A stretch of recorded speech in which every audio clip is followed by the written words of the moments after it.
गीताध्ययनशीलस्य प्राणायाम परशश्च नैव सन्ति हि पापानि पूर्वजन्म कृतानि च। যিনি প্রতিদিন গীতা শাস্ত্র অধ্যয়ন করেন তাকে পূর্বজন্মের কৃত পাপের জন্য আর ফল ভোগ করতে হবে না। ভগবদ্গীতা দ্বিতীয় অধ্যায় দ্বিসপ্ততিতম শ্লোক 72 নম্বর শ্লোক।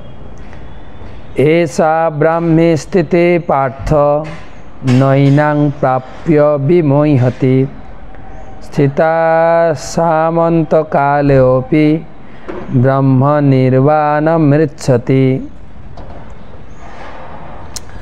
এই প্রকার স্থিতিকে বলা হয় ব্রাহ্মী স্থিতি। হে পার্থ, যিনি এই স্থিতি লাভ করেন তিনি মোহপ্রাপ্ত হন না।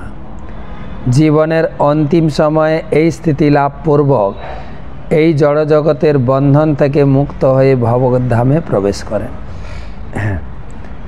তো এই অধ্যায়ের শেষ শ্লোক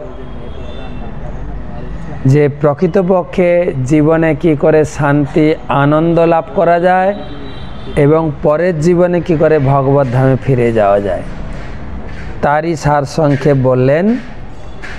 যে 4টি প্রশ্ন ছিল অর্জুনের, যিনি ভক্তি করছেন তার লক্ষণ কি, উত্তর দিয়েছেন ভগবান। তিনি মন গড়া কিছু কথা বলেন না। দ্বিতীয় প্রশ্ন ছিল তিনি কিভাবে কথা বলেন, ভগবান উত্তর দিয়েছেন জীবনে সুখ দুঃখ উপস্থিত হলেও যিনি জীবনে প্রতিক্রিয়া করেন না। 3 নম্বর প্রশ্ন ছিল তিনি কিভাবে অবস্থান করেন, তিনি কর্মের মতো অবস্থান করেন, ইন্দ্রিয় সংযমী। আর 4 নম্বর প্রশ্ন ছিল তিনি কিভাবে বিচরণ করেন।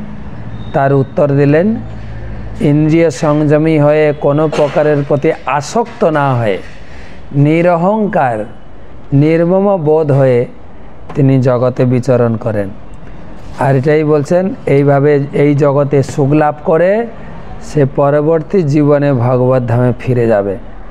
কিভাবে না, এইভাবে ভগবত ভক্তি অনুশীলন করলে ভগবানের সঙ্গে যুক্ত থাকেন, জীবনে প্রচুর আনন্দ লাভ করবেন এবং জীবনে এই জীবনে প্রচুর সুখ লাভ করবেন। ভগবান আপনাকে ভক্তি জীবনে প্রচুর আনন্দ দেবেন এবং জীবনের শেষে ভগবত ধামে ফিরে গিয়ে নিত্য আনন্দ লাভ করবেন, আরও অনেক আনন্দ।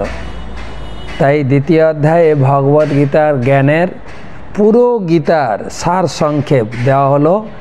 ভক্তি হচ্ছে জীবনের শ্রেষ্ঠ বস্তু, যেটাই জীবনকে আনন্দ প্রদান করতে পারে।